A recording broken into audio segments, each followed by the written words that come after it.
Let's get this party started.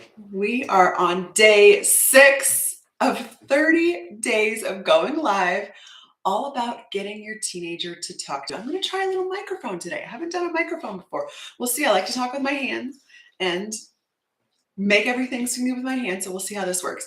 So I have now done 5 previous chats about getting your teenager to talk to you. If you haven't seen them already, go talk to them. This is a 30-day series. I'm talking for about 15 minutes each day because what I hear most from moms as I coach moms of teenager is, my teenager will not talk to me. My teenager will not talk to me. I hear that over and over and over and over again. And I'm here to dissect. I know why your teenager won't talk to you. And there's a lot of reasons. So I'm here to dissect for you to help you understand a little bit more about why your teenager doesn't want to talk to you. And this series is meant to help you understand what that's like. First and foremost, what I want you to understand is that your teenager is not the problem. I know a lot of moms think that their teenager is the problem. Society tells you that teenagers are problems, and you believe society when they tell you that. I'm here to tell you, guess what? Your teenager is not the problem. Yes, I validate that you may have a tricky teenager, or you may have some tricky circumstances with your teenager. Maybe they're disrespectful. Maybe they're mean to their siblings. Maybe they're mean to you. They're saying unkind things to you. Maybe they're really struggling in a variety of ways. So you believe what society tells you, that they are the problem. Okay, I get it. It's easy to blame someone else. But guess what else? What else I want, the other thing I want to make sure you know is that you're not the problem either. You're not a bad mom. You're an intentional mom. If you're sitting here watching this, if you're following along, if you're gathering the tips, if you're reading the parenting books, you're not the problem. And when moms think that they are the problem, it's that much harder to learn a new strategy. I'm here to teach you new strategies. I've got so many strategies to teach you when you're willing to step in and step into what I call the trusted language, the trusted universe. It's like you're traveling on a trip. You want to be immersed in a new language. It's like when you learn Spanish in high school, you're not really learning Spanish, but when you go to a place that speaks Spanish and you're immersed in that language, you're really learning the language. That's my goal for you in becoming trusted. I've got a group program. It's called the Trusted Academy, where my hope is that you understand and you want to step into and immerse in that language. Now, I'm getting ahead of myself. So your teen's not the problem. I already explained that. You're not the problem. And when you can embody and really know, okay, I'm not the problem. I am a good mom. I am an intentional mom. If you're the opposite of that, it's really hard to want to immerse in this new language and learn new strategies. So I'm here to tell you, you're not the problem either. So if your teenager is not the problem, and if you're not the problem, well, who's the problem? We got to blame somebody, right? Or what if we blame the pattern that you're stuck in as the problem? That's what I'm here to help you see. Your teenager is not the problem. You're not the problem. The pattern that you are stuck in is the problem. And guess what? The good news is that patterns can be changed. That's the good news. We can do something about those patterns. Once you identify and recognize, oh, this is a pattern. It's not my fault. It's not my teenager's fault, even though society says that it is. It's a pattern. I'm here to help you break your current patterns so that your teenager will want to talk to you, so that your teenager will want to listen to what you have to say. Isn't that the ultimate goal in parenting? In parenting teenagers, that they care, that they're like, oh, mom, thank you so much for your patience. Thank you so much for imparting your wisdom, your life's wisdom. You're so smart, mom. I should have come to you in the first place, right? Isn't that a dream? Isn't that the dream of a mom? So what I want you to consider is, like I said, your teenager's not the problem. That's what society wants you to believe. You're not the problem. I know that deep down, your inner confidence is telling you you're a bad mom. Nope, not a bad mom. The pattern's the problem. So today we're going to talk about getting curious, not furious. It's a phrase that I really love. You've heard a lot probably in parenting, get curious. I heard from someone years ago, I cannot remember his last name, Dr. Justin Colson. He's in Australia. I interviewed him probably 5 years ago on my podcast, and he introduced me to the phrase, get curious, not furious. And I say it so much, I think people think that I came up with it, but I got to at least drop that he shared that with me, and I love it. Because I think with teenagers, there's a lot of moments of furiousness, right? Share with me where you felt furious with your teenager. And guess what? I'm all about feeling emotions. I support emotions. I am not here to say your emotions are bad. I am not here to say to stuff your emotions. Emotions are meant to be seen and understood. You are not a robot.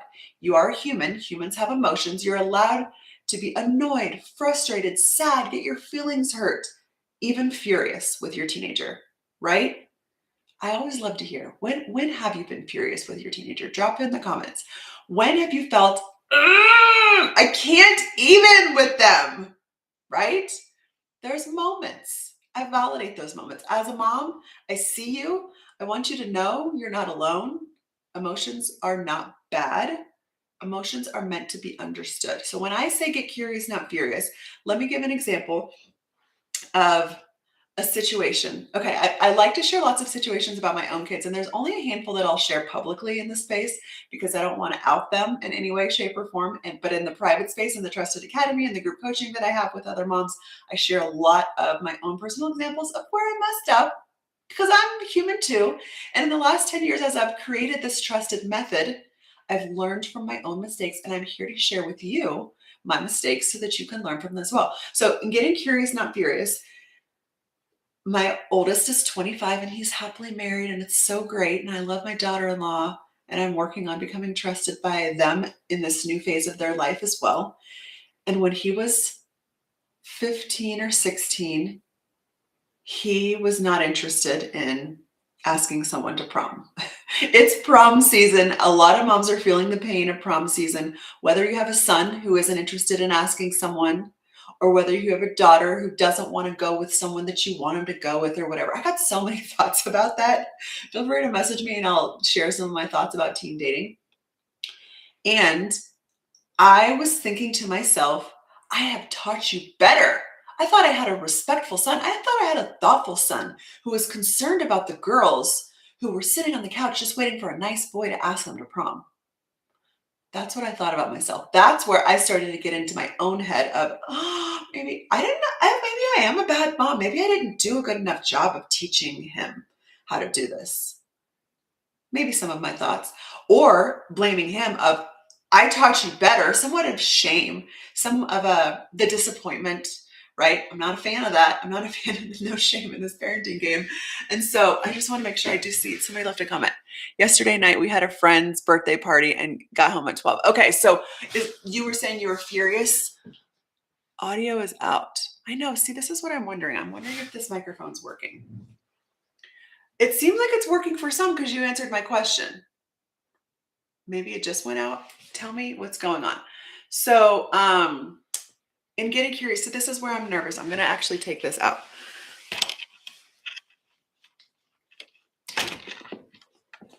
Okay, I'm still going to hold this because it's fun to hold a microphone, but someone said the audio is out. So I want to make sure that you can hear me. It's okay now. Okay. Oh, okay.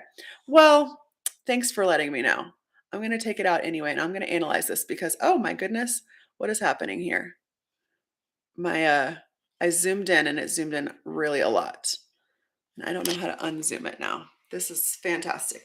Okay, so this is what yes. So I think it is important to be able to understand, as I'm going to try and do this.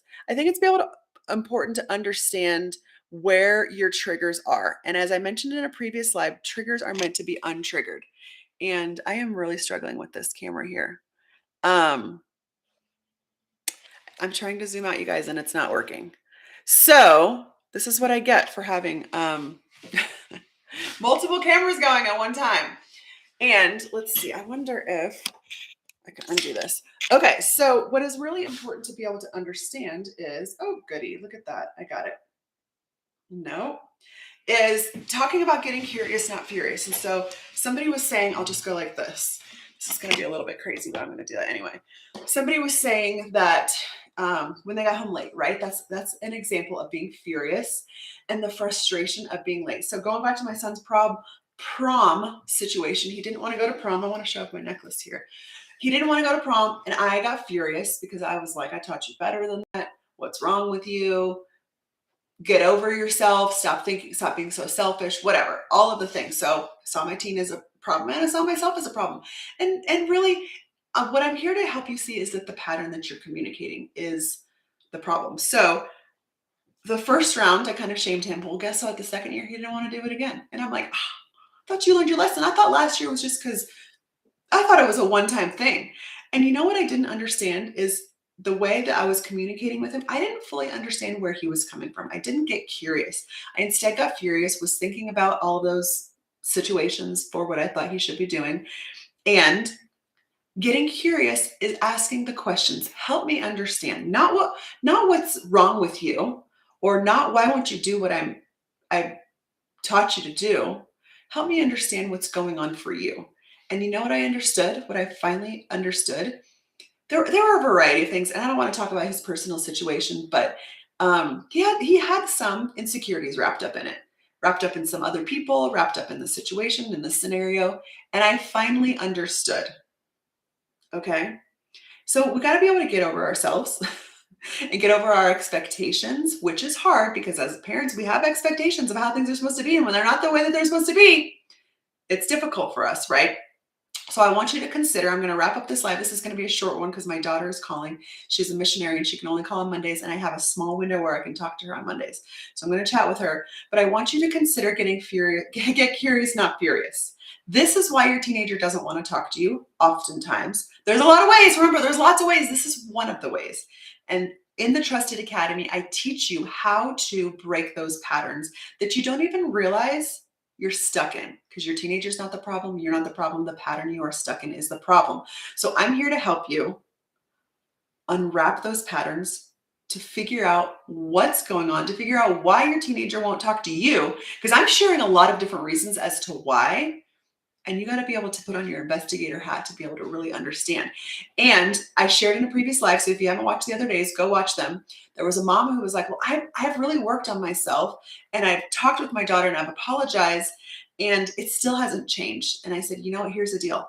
I'm going to teach you inside the Trusted Academy different micro examples of these patterns. And when I do teach you, I want you to go and then share that with your daughter and say, hey, guess what I learned today? I didn't realize I was doing this. And I am now learning. Thank you for your patience in advance. It's a good thing to do when you're really asking for it. Thank you for your patience. Please help me to know when I'm doing this. And when you bring them into the specific journey that you're on, not just I'm trying to be a better mom, but hey, I learned this. I'm trying to do better. Will you please be patient with me as I do that? You're going to see change faster. Ending my live, had some technical difficulties today. That's totally fine. That's the joy of going live. And I'm going to see if anybody else had commented here because, yes, you're welcome. Somebody said, thank you for this live. You're welcome. I love going live. It's so fun. I love to hear what different things you want me to chat about. So feel free to send me a DM and let me know. I'm going to end this for now and I will see you tomorrow.